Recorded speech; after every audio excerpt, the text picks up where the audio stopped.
amajambo yoroshe gutahura kandi ababesha amakuru bari suffisamment kugira ngo bashobore gukoresha amajambo abantu batahura. Ibibazo byashikirijwe n'inyishu mwashikirije ni nziza mugabo muguma muducanganya. Aha igihe duheruka aha twaragerageje gusigura aho dusanze mu rugo ku babanyi ku kazi ubwa twasanze twatahuye biki ku buryo n'ubu risika yo gusohoka nabonye tuduki kubera ari ibintu tellement technique. Yego Starlink taratangura twarumva yuko BBS izani kuye mu mahanga hanyuma ari za Spidernet ari za Limited ari za bose bakavoma ivyo bintu bigize guca mu mutwe. Tumaze igihe muri iki gihugu dufite ingorane ya accessibility. Tuje ngaho heruka twari tuzi yuko mwebwe muje gucisha hejuru y'abandi bose hanyuma twibonere nyene ivyo tumaze igihe tutaronka. Gabo twarumvize ko amakontra masinya na leta aba limite kubera mukora ukundi mudashobora gufata marché yaburi basanze bahari. Exemple nuko atamu individu yashobora kuronka Starlink iryo jambo twarayitahuye. Unyuma turumva yaye mwanye nuko murivuze ko ubuzinise na Spidernet ico catuzanye none muzogura limitire na ikonete ryari bariho tuzi ayi ivyo kiraduha tukaba tubona aho bigeza uwo hageze n'ahantu tudashobora no kubashikira ndaretse kuronka ivyo baduha.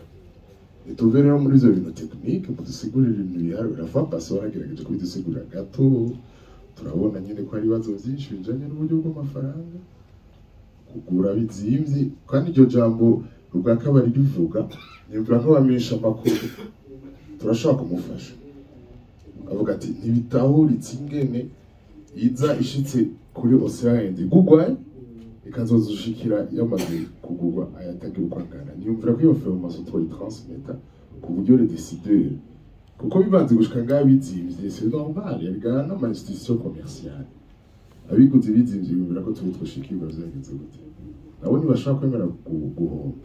Reka rero dukore muri izo systeme zibiri mwebwe muduko tranquille mutwereke tuve apana kuvanga amareve ngo urumva ngo biya nyene zama discours politicien urumva ngo twese doshikirwa kandi ngo ku giciro ngo cabene igihugu gitoya hejuru bishoboka mwabiguze bizimvye ubona mwoca munguka gute.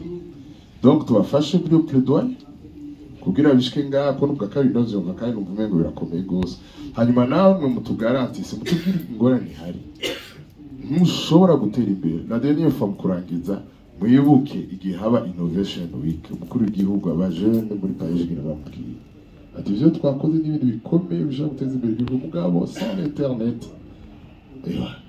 niyo yari conclusion n'ubu mudufashe mutubwire iyo connexion twironka hanyuma tuve mu mareve tuje mu marerite.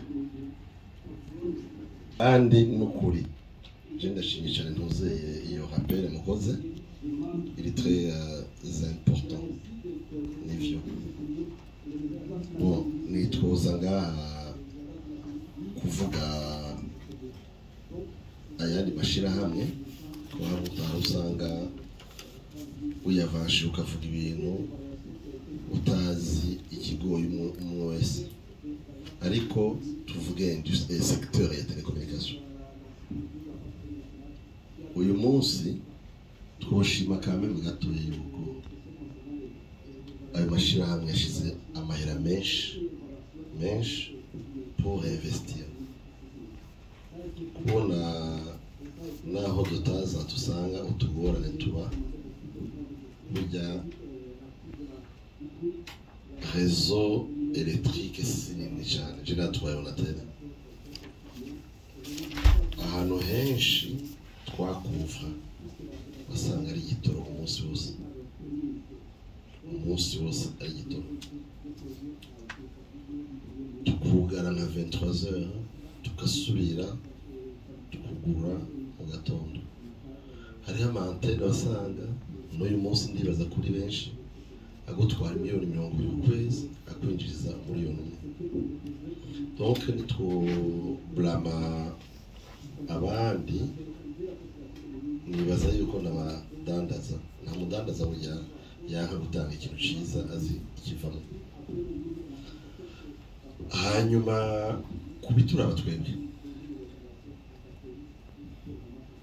sireva uyu munsi tuje nibutse gato nta butubuza nta masezerano twebwe d'abord dufitanye na leta kuri bya Spidernet bya Starlink. Twebwe twaronse notre désignation par Starlink, toutes les négociations kugira tube les revendeurs na leta yarimo. Par contre kugira Starlink imaze kudésigna ukeneye validation ya leta ya régulation. On a été validé la décision de Starlink pour nos mandatés comme revendeurs officiels. Yabaye validé muri décembre par ARCT. Mwarabonye yaciye ku mihora myinshi, mais abantu ntabwo bategereye neza processus yo kuba désigné comme revendeur. Hanyuma rero nta limite leta iduha n'imwe, kuko no mu byatumye leta yipfuza yuko Starlink iza ni kujya mwabivuze ukuru w'igihugu yashaka yuko babaho akarusho non seulement muri qualité no muri prix. Ariko urabye Starlink uko offre zayo zimeze ni offre kazaraganye akakugira ngo internet urakagura ikazengurutse konishika matwasa ishika mu wundi kuri equivalent à $300 ishika mu wundi mu equivalent à $500 iyi yo iri hejuru cyane. Hanyuma no mu biciro muravye ico mwise yuko tudafise uruhusha leta yatwanye, nta leta yatwanye ni Starlink. Mu masezerano dufise na Starlink kugurisha aya makite mu mihana nta ruhusha dufise, uyigura directement kuri internet iwawe.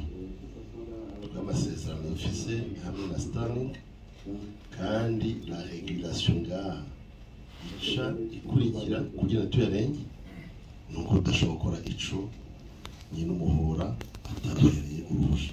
Aho ARCT nivyo twugira ingorane kuko turavyola muzeye amasezerano twagiranye na Starlink.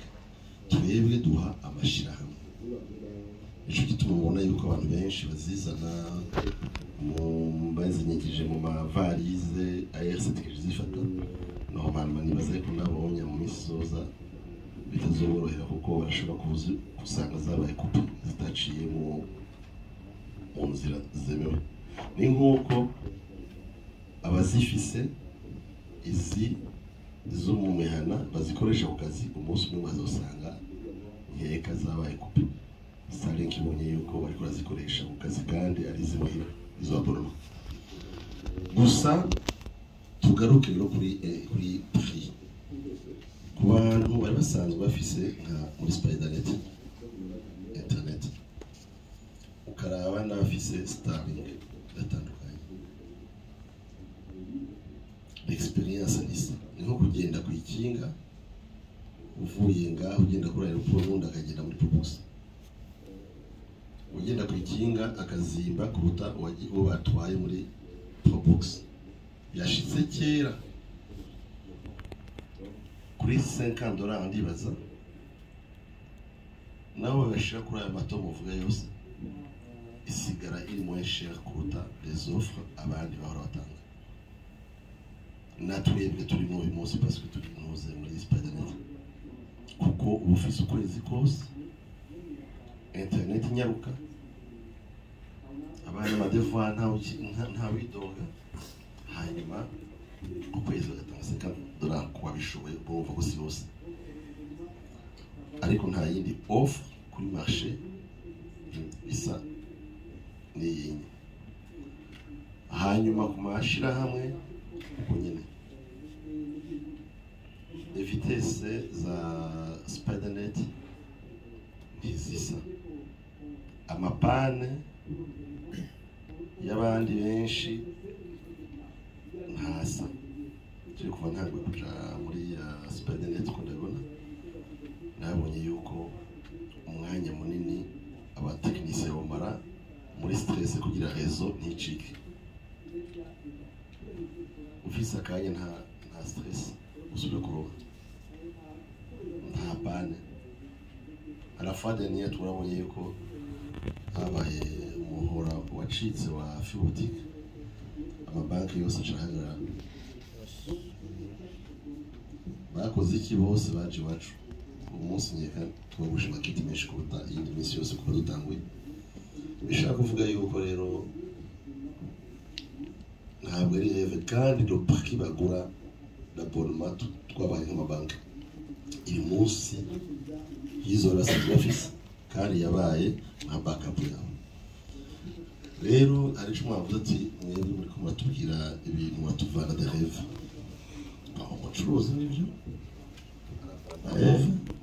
ariko inyandiko yuko iyo reve yabanje ikiravandu iba réalisé.